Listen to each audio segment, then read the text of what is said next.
What's up, men? Welcome to the Male Cartel podcast. Let's get started. Do you think men are important? Like for what? Men are not meant to be dominant. Men are meant to be submissive. Life's too short to exercise. I'm just gonna be honest. It's okay to be fat. Dispelling toxic masculinity and really redefining what it means to be a man. Men can cry. So it's okay to be weak. It's okay to be weak. I'm telling you right now, not everybody wants to see you win. You seem to be more woman than you are man. You don't have any manly qualities. You give them this message that it's okay to be a man. It's not okay, it's necessary. How are we going to do without men? If you look around the city here, you see all these buildings go up. These men, they're doing impossible things. It ain't about how hard you hit. It's about how hard you can get hit and keep moving forward. How much you can take and keep moving forward. That's how winning is done. Be a dangerous man. Being dangerous is not being a threat. They're two different things. You can't be a good man if you're not a dangerous man. You say one disrespectful thing to my wife, I am not only willing, but I'm able to inflict great bodily damage. I'm going to do everything in my power to become a victor and not a victim. I can't explain it, but you better feel me. Winners win and losers lose. I can't explain it any better than that. I don't know how it happens, but winners win. And if you create a culture of losing, if you keep being a victim, if you keep letting losing happen to you, if you keep letting people do you and treat you any kind of way, it's going to become a culture. What's the matter with you? There is no tomorrow. There is no tomorrow. There is no tomorrow. Here's your host, Nick and Shane. Hey, welcome back to the Male Cartel. This is your boy Shane. And I'm Nick. Yeah, Nick's my co-host. I'm looking at Nicholas Carnes. Nicholas Carnes the first. The first. Do you put the first?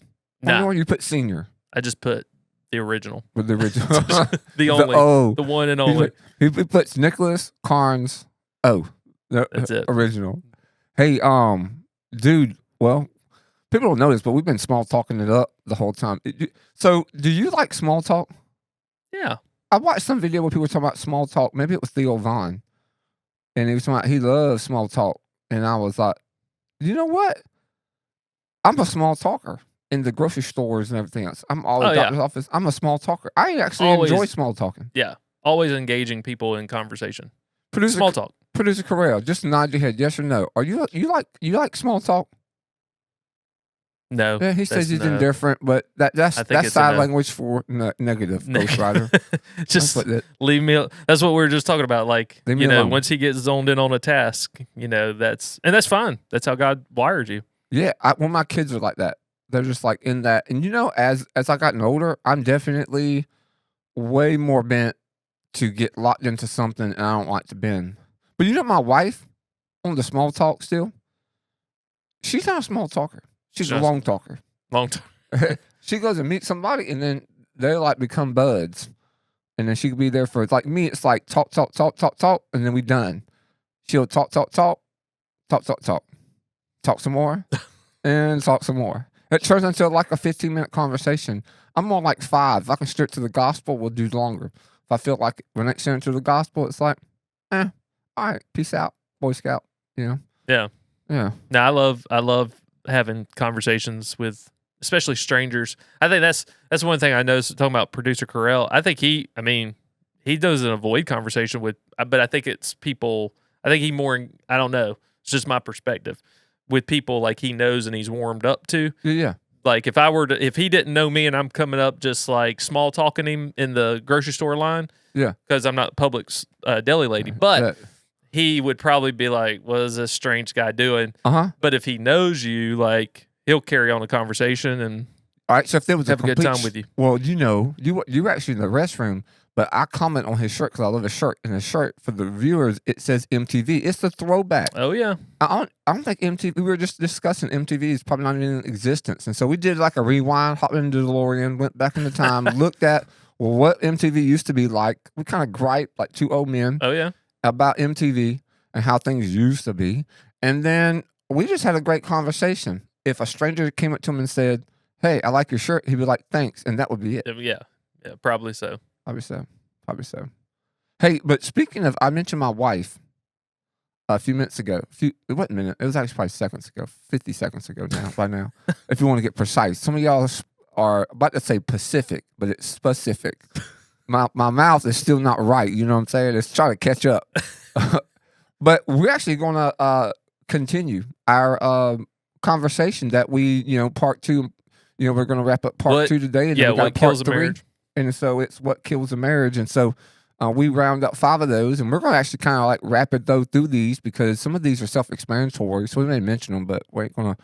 But you want to get started? Yeah, if you don't know, go back to episode 41. Then we had a bonus episode because we recorded it right before. That's right. Your surgery and all that episode. Then we did a bonus. That was you giving an update. Then 42 was our Charlie Kirk episode last week or earlier this week when it was released. And so now we're catching back up part 2 of What Kills a Marriage. And this is episode 45? Episode 43. 43. We're jumping ahead. Yeah, 43. Yeah, that's Richard Petty, number 43. Yeah. Hey, I'm going to say this real quick before we get started because it's fresh in my brain. This is one thing I've been doing lately, just so you know, because it may happen on the podcast. It'll happen in our friendship for sure. But if I think of something, I'll just say it. Just say it. Just say it, even though it like derails conversation. Fine. Because right now my brain don't work. This is well. not scripted. Or can you believe we have? If this is 43, we have 2 bonus episodes, don't we? Yeah. So it's technically. No, we got more than that. We did some other 1, 2, bonus 3. episodes. So we got way over 45 episodes. We've got about 48. 48. So we're almost 50 episodes. Most podcasts do not like get past 10 or something like that. Yeah, it usually falls off after a handful. So, and then there's a sharp decline. So I just want to say thank you to our audience. Oh, absolutely. And for listening and tuning in. It only keeps growing too. Yeah, it just only keeps growing. We got some messages. I think I shared one with you recently, and people said, "Oh, they just found our podcast and reaching out." And so it's just super cool. We're just grateful for you, and I just want to say grateful for producer Carell and grateful to you, Nicholas, for always working hard to make sure everything is right as rain. If you don't know this, now you know that producer Carell and Nicholas, they put together the whole podcast type thing. I actually don't know nothing about electronics, so they make me sit in a chair and not do anything because put a microphone in front of his mouth. I could build a skateboard ramp in the middle of a jungle, but I can't without blueprints. But I can't do nothing with technology. So that was a great skateboard ramp. It was good. So, all right, do you want to start off? Want me to start off with you? Yeah, well, I mean, we left off, there's like 28 of these. We're probably not going to cover all of them. Some of them can be combined in, but this was off a post we found several months ago now online, and so thought it would be beneficial because we want to speak into your life, whether you're married or plan to be married.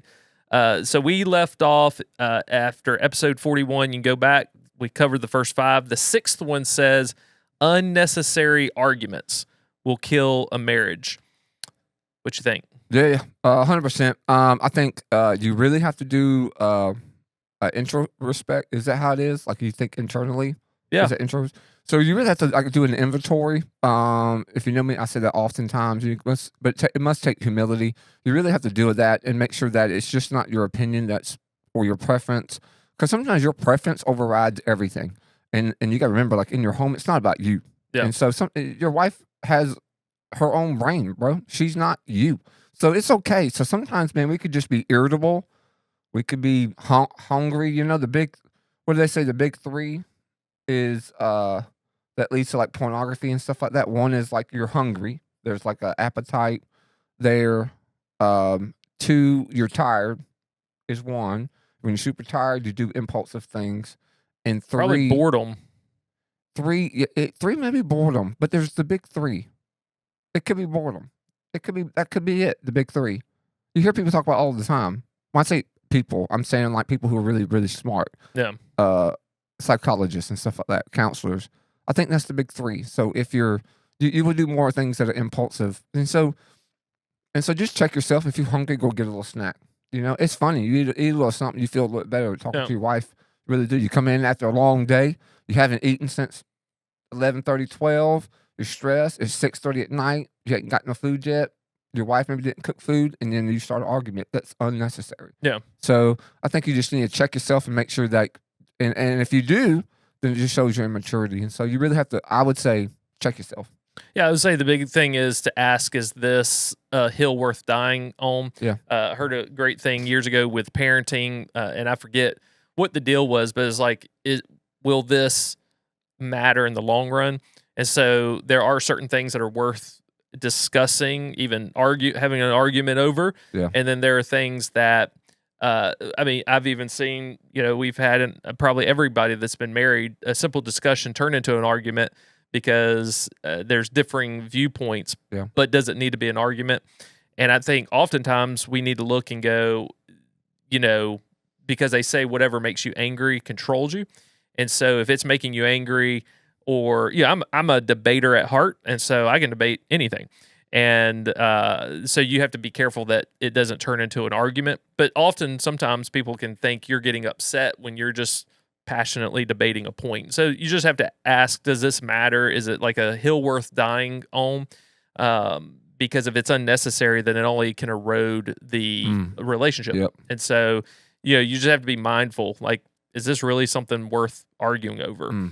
Oftentimes it's not. The major issues usually are not small little arguments. Yeah. And so you just can't get wrapped up in that.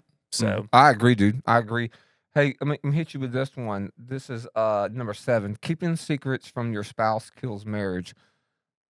I got something personal to share on that one, but I'm gonna let you lead off, and then I'll wrap that one up because mine is just personal. Yeah, and there's one down here that I'll lump in with that one, and that's the one right below it is infidelity, financial, emotional, psychological, material, etc. kills a marriage. I put those hand in hand because you can't have infidelity without secrets. Yeah. And so whether it's spending money, and I'm not talking about like, buying lunch for the kids type money. I'm talking about like major money or going shopping, multiple times a week with friends and spending a lot of money, that type thing.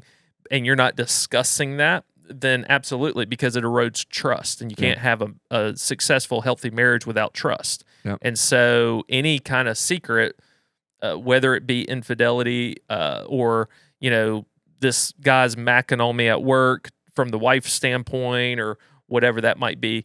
And, I don't know if I've shared it here, but... You did. I know what you were going to say. Yeah. I had a situation where, ladies being too friendly at my job. And I can say this, Nikki listens to the episode because she knows I told her, but at the same time I told you because I said, if I don't tell someone, then what is kept in secret can then, deceive you and mislead you. And so I was like, I want to tell somebody that this is being said. And then you start asking me tough questions, which, I wasn't doing anything wrong. It was just what was happening. I was like, hey, I need to tell someone because I do need to confront this, but I need to do it in a smart and wise way well because I was in management. So, any secret, because it erodes trust, will kill a marriage. Well, what you did with me was something that I practiced, that if I felt like there was some issue or whatever that could potentially arise, I just try to let somebody know. Now, I really hadn't been in that spot. I mean, like, I get a lot of people macking on me, but just not in my workplace. And so a place of work, which that would be difficult. Like, when I think about that, because you spend more time with them than you do your family. Yeah. 8 hours a day, sometimes 10, 12 hours a day. So that would be really tough. I've never experienced that in my life. I can honestly say that. Even when I was a single guy before marriage, I really never, probably, not take that back, probably when I was 16 working at Bilo. But other than that, it was different. But I'll say this secret, there's things I keep from my wife. I don't necessarily think they're a secret, but there's things I've kept from my wife, and my wife wants to know everything. That's just how my wife is. Your wife may be like mine. She wants to know everything about everything. I come home, she wants to tell me about everything. Just like my children are the same way. Everything. When I say everything, I'm saying things that don't matter, worth nothing. And I have to do a good job of listening, and sometimes I don't have enough time or even brain with. Lately, my brain just can't occupy as much.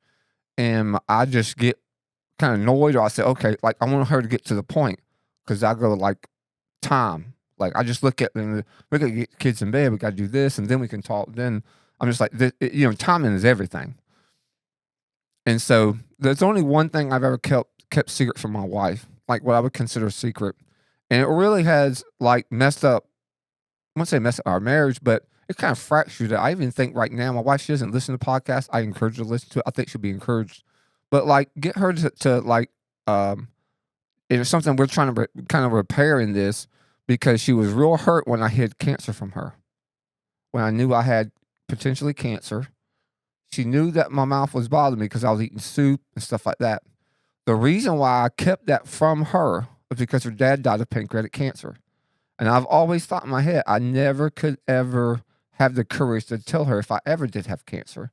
Because every time it was ever brought up in our marriage, some of y'all would be the same boat, not cancer, but something else. It was always delicate. She was always crying. Yeah. I couldn't give any wisdom when it comes to her daddy passing. It took me a long time to grieve. My wife's dad and I were like best friends. He was just an awesome man of God. And I didn't have time to process the grieving because I was taking care of her. We just had a baby and taking care of her mother-in-law. We had a lot of business to take care of, so I had to be a different guy.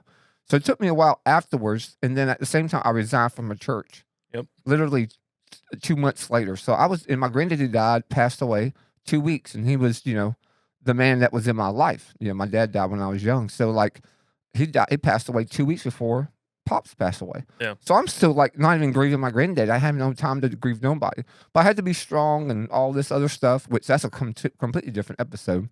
But I say that to say that I kept it from my wife for a reason. And then when I had to tell her, I was going to wait until like the next week that I had this biopsy and stuff done.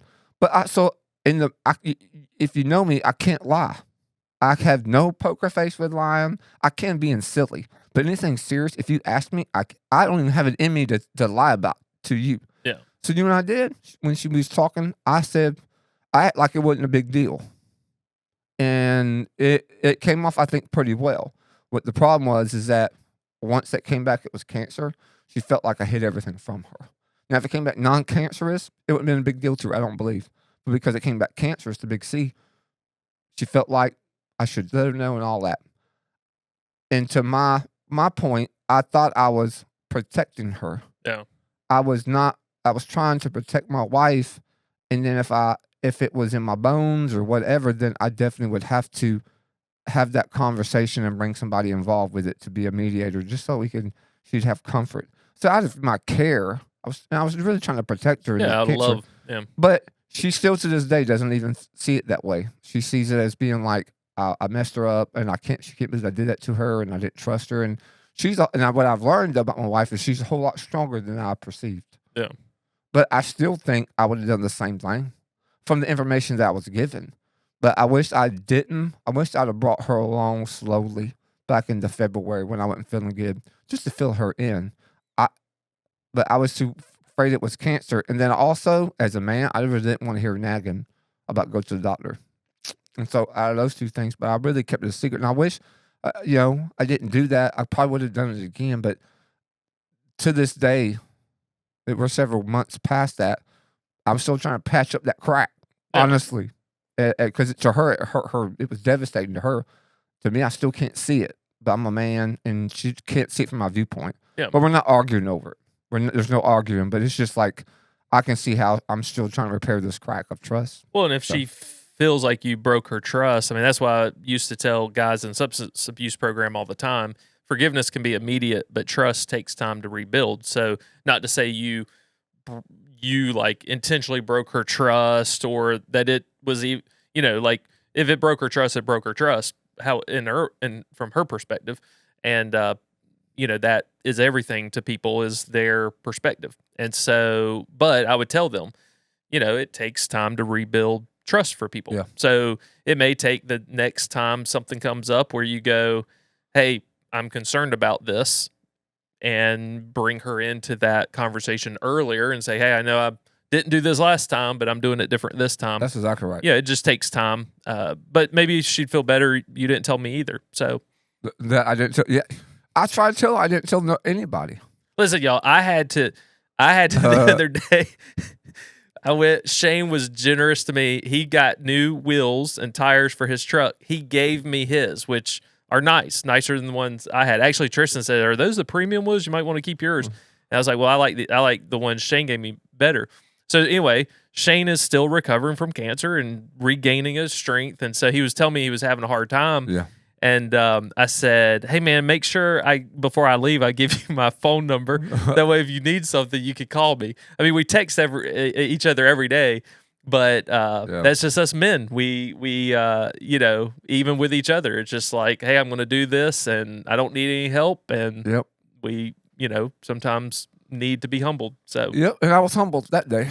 There was nothing about that. Well, you used to tell teenagers you need to choose to humble yourself. God will humble before you. God humbles you. I do. I still say that. So, and that goes along with 9 and 10. I mean, we could jump on that. Poor communication kills a marriage, and then lies easily kill a marriage. So, I think all of those are tied in together. And you don't. Same thing. Lying. Is I'm going to find a way to tell the truth, and it not to say I haven't lied, but it is I'm one that I want the truth. I can't stand it when people sugarcoat things. It's just like tell me how it is. Straight up. Yeah. And that's people think oftentimes I enjoy conflict. It's not that I enjoy conflict, but I have there's something inside of me that it's like I've got. No one else is going to deal with this. I've got to deal with it. I got to say something about it. So, but when it comes to the communication, that is key because if you're not communicating, you're keeping things from one another, or you're not having the hard conversation. We've talked about it before. It's a false sense of peace, and that's not peace at all. Where the Bible even says, "Blessed are the peace makers." That's not a false idea of peace. Like, I'm not going to confront this issue because I want to keep the peace. It's there can only be peace by dealing with that issue, because if there's conflict there, sure, you might act like it's not there, but the next big argument is going to blow up. Mm-hmm. So keeping the peace oftentimes is we're going to sit down and have a conversation about this issue and deal with it and get it over with so that there can be true peace. Even if there's not a full agreement, at least it's been brought out to the forefront. Well, I 100% agree with you. I'm the same way. Don't sugarcoat. I can't stand the sandwich thing that people will always do. I know when it's coming. Man, I'm like, just tell me. All right, so let me say this, because it says poor communication. Yeah. Define poor communication? What would be poor communication? I'm fine. Yeah. Nothing. And then later on, they bring it up, or like if it's you, so if you're a female, it's I'm fine. Usually, are we okay? They go okay, and then after like 2 hours later, they come tell you what you did wrong. Yeah, and how they're so upset. In my house, we don't. I've kind of eradicated that. It's taken 20 years to eradicate it, but now it's like, nah. Once you say it, I'm gonna treat you as if, because you're grown now. We've been doing this for 2 decades, so I need you to let me know. And I do it with my children too. We do have a thing in our house. We say, "Hey, are we good?" And you have an opportunity at that moment when somebody says, "Are we good?" to say, "I'm not good right now, but I will be." And you just say stuff like that. So I'm good. I'm fine. Just short. What else? Whatever. It doesn't matter. That's a big one on, like, what do you want to eat? I don't care. Like, if we're going somewhere, I started doing this, and Nikki knows, so she listens. So, Nikki, you'll have to tell me. Right now, we're talking about from a man's perspective on the wife. So, she would have to tell me what poor communication is from her perspective. We're not being, chauvinist pigs here, just acting like women are the only ones that communicate poorly. But I would say poor communication. No, so what I do when we, I don't care. I'll start driving where I want to go. And where are you going? Oh, I'm going such and such. Well, I don't really want that. Well, you said you didn't care. And so then it starts a conversation of, what they really like or what Nikki really wants. So, or sometimes she'll do it or I'll do it, say, name 3 places and then choose one from that. That's right. So, but yeah, I mean, I think poor communication, this is guys or girls, and it goes back to the lying, is when someone pretends like something's okay and then they go behind someone's back and then they tell a different story. Yeah. So, hey man, we good? Yeah. And then you turn and you go over to producer Carell and start Yep. dogging me out, and it's like I thought you said we were good. So that's, I think, poor communication, but also lying. I think in a marriage standpoint, if a wife or a husband says, "No, I'm good," whatever, and they don't want to deal with the issue, but then they go to their coworkers or to their friends Badmouth you. and badmouthing their spouse, that's not only poor communication, but it's also deception and lying. Yep. And you'll know that'll destroy a marriage. So, I mean, those are just a few things off the top of my head. Yeah. I say all the time, clarity. Man, you just provide clarity. Kindness. I feel like women do that really well. So kudos to you women. Us men, we really don't do. We're so simple. We don't do that very well. We just say we don't provide clarity. And I think we think in our heads, we provide clarity. Even yesterday, I was like, "Hey, I'm gonna I need to get my medicine." My wife always picks my medicine up. I didn't ask her to pick my medicine up. I just said I need to get my medicine. And last night it was like 8:15. I said, "I gotta get my medicine because you didn't get it." She goes, "Was I supposed to?" I thought for a minute, and I went, I don't think I told her to get it. I looked back on my text message, went to the bathroom before I left, and it said, "Hey, I got we gotta go get my medicine." I was making a statement thinking she's always got my medicine since I've been sick. This is the first time I've gone to get my medicine ever since sickness. So I assumed something. And then she thought I was upset. I wasn't upset at her at all. I just didn't make a big deal about it. But I was mad at myself when I got in the car. My son went with me, and we went to get medicine. And I was like, I'm such an idiot because I didn't provide clarity. Sometimes I just think I do, and I just don't because I'm just so simple. I think I'm really bad about throwing something out there, and some of you men maybe feel the same way. I throw stuff out there, whether it's my marriage or my kids or just people in general. I throw it out and want them to figure it out. Yeah. Because I think this is like, don't take a rocket scientist to do.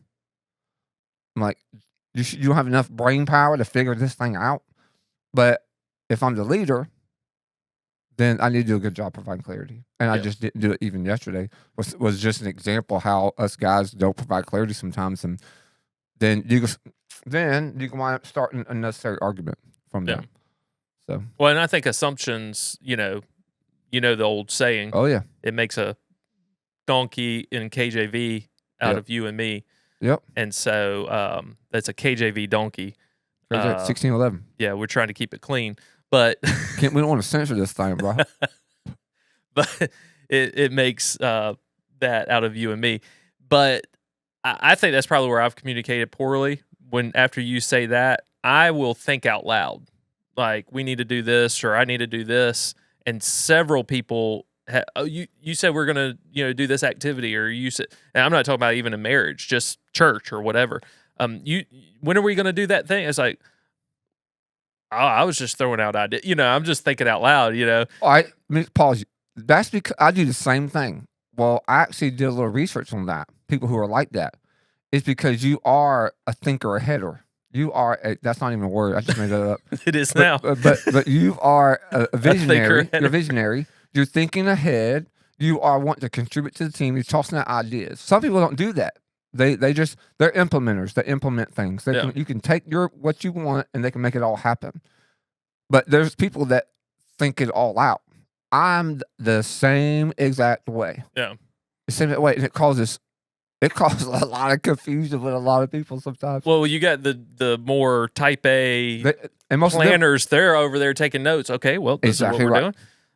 We're going to do that. We're going to do that. You're just thinking out loud options, and they've already got a whole year planned out. So when are we going to schedule this? Is what it was never in concrete, bro.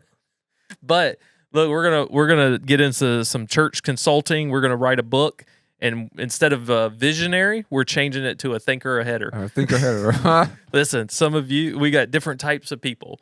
Some of you are a thinker, a header. Some of you are a thinker behinder. Oh gosh. Hey, all right. Here's another one. Here, I'll lead off on this one. Number 11: prioritizing parent family over your spouse kills marriage. And I would say, yes. Yes. Go ahead. And I've seen it go both ways, male and female, husband and wife. I've seen it where the mom is not in the picture for the wife because they had a bad relationship. and they all have a heavy lean towards his family. Yeah. Maybe they have a little bit more money or whatever, and so she loves the family. However, mother-in-law is in the picture. He's dead. He's a mama's boy, and they just kind of ruled the roost. I also seen it where it's the opposite, because parents was great on the wife's side. She has a baby.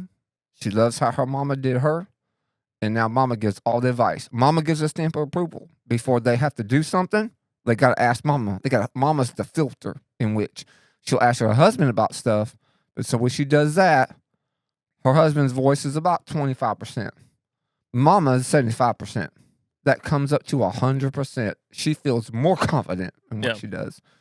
And so I know I experienced just that in my marriage. That's how my marriage works, is that my wife and her mom are best friends. They're just BFFs. My sister and my mom are BFFs. They're tight. And I guess Nicholas is my BFF, so I don't really have anything. And so it's like, but I've seen it where they ruled the roost. And I think that's, you prioritize that. And I think that they have, is any one of these talking about kids? No, I don't think it does. No, I think that's talking about kids, your family. So I'll say this too: if you're a wife, your responsibility is to your husband, and husband is to the wife. And so when you prioritize your children over your marriage, it's gonna end badly. The husband, I'm gonna tell you, ladies who listen, give you a secret sauce. If your husband, if he could potentially feel as if you don't really value him, if you 100% your attention, and then they see you give a lot of affection, physical affection to your children, and then when he comes, he knows he's last. He's next to the dog type of thing. Yeah. That will be very tough in your marriage. I've seen it play out. I've seen it being like marriage counseling. I've seen marriage counseling not even work for situations like that because it never gets fixed. Yeah. And so that's why you need to find time to connect with your bride and all that. But it's just talking about prioritizing. So when you prioritize, put them in the first spot, you're going to have major problems, whether it's your parents or whether it's your children or whether it's your dog or gerbil. It could be anything. That's a bad rap. What do you think?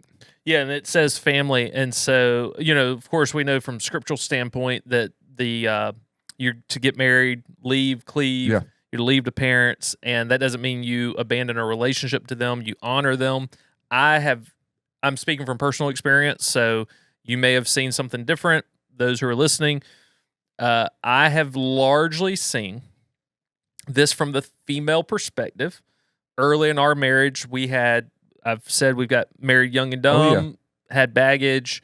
There was a couple times Nikki did kind of run back to family. I was like, that's not how it's going to be. Of course, had an issue, a more major issue that I've shared previously as well. She does not do that anymore. In fact, I'm my mother-in-law's favorite child, so she'll verify that. But we have a great relationship, so there's no like issues there or anything like that. But from my experience, I have largely seen this with females, a lot of time mother to sons. Oh yeah. And not wanting to let them go, and kind of and then from son to mother, they're mama's boy, and so that mom can rule the roost, and wife is over here like, mom's got to have a say in everything, and control everything, and husband just, instead of honoring me, includes mom. So I've seen that dynamic. And then from the wife perspective, because women are more emotionally attached and connected, it's harder for them to let family go. Yeah. So there are times where it's like a wife's like, hey, I'm not leaving town. You're just going to have to find a job locally, or could be a church locally, or whatever that might be, because I'm not leaving my family.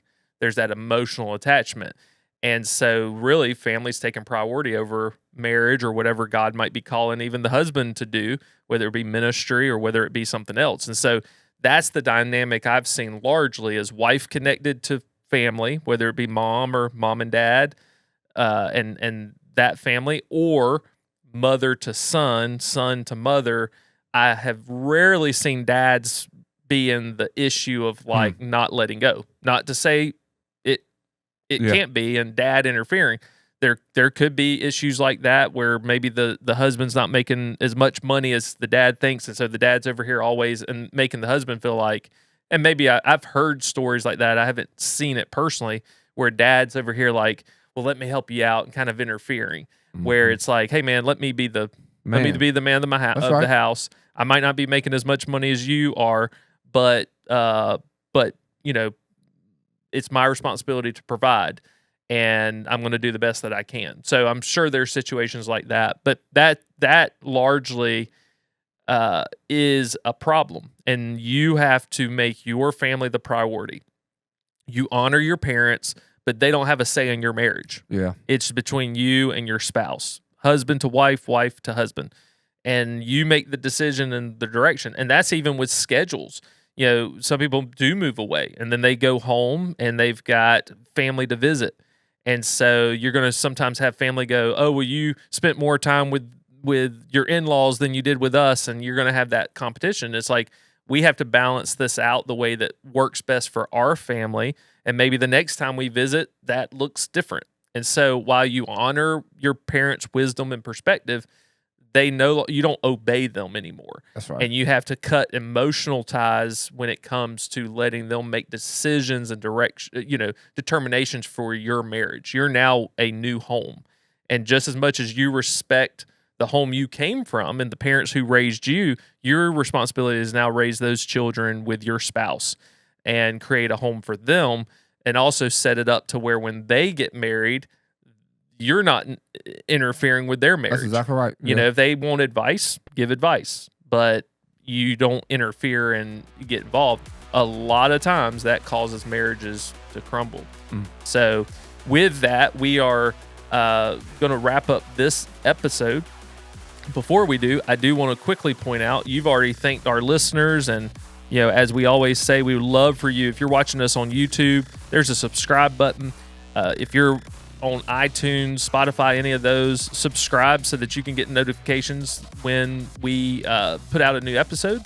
That always helps. It all automatically goes to your phone. All you got to do then is listen. But as we shared last week, we do have new merch. We've got some white and black t-shirts, hats. We got a hoodie. Baller. We will show. It is a black on black camo. It's very subtle. We didn't want it to be loud. Very subtle. So we got those hoodies. Those are thick. They're nice. They are. So cool weather's coming. It's not here yet, at least not in Augusta, Georgia, but it is coming. So you can go to malecartel.com and hit the merch button up in the menu, and it'll take you to the merch store, and you can purchase there. There's a flat rate shipping fee for anything you order, and we'll get that sent out to you as soon as you order. Done. Hey, if you have any questions or comments, join the conversation. Holla at us. Let us know. Share with your friends if you think it was beneficial today. And like we always say, get 1% better. 1% better. We'll see you next time. Thank you for joining the Male Cartel podcast. Be sure to subscribe and share to help other men join the cartel. You can also keep up with us on social media and at malecartel.com.